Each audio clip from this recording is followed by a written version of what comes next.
السلام عليكم ورحمة الله وبركاته. ازيكم عاملين ايه؟ يا رب تكونوا بألف خير.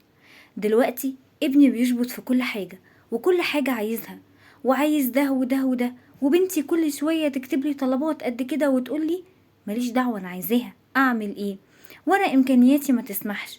وحتى لو امكانياتك تسمح ما ينفعش ان انا اوفر لهم كل حاجة، عشان ما يتعودوش ان انا كل حاجة يطلبوها يلاقوها.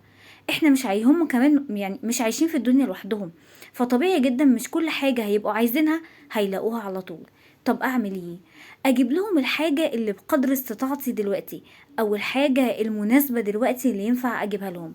الكلام ده سواء كان كبير او صغير، واكلمهم واقول لهم الحاجة دي احنا هنجيبها الشهر ده، دي اللي امكانياتي هتسمح بيها، او اللي ينفع ان انا اجيبها لك. الحاجة التانية اللي انت عايزها ما ينفعش اجيب لك كل حاجة مع بعض سوا. على الاقل يا سيدي عشان ما تزهقش منها، وعشان تحس قد ايه الحاجة اللي انت نفسك فيها دي جميلة.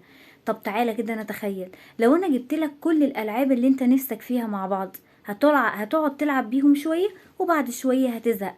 لكن لو كل شوية انا جبت لك حاجة وحاجة مفيدة انت هتستفاد بيها، انا هلعب بيها وانت هتلعب بيها وهنتبسط جدا، وبعد شوية نجيب لعبة تانية وهكذا.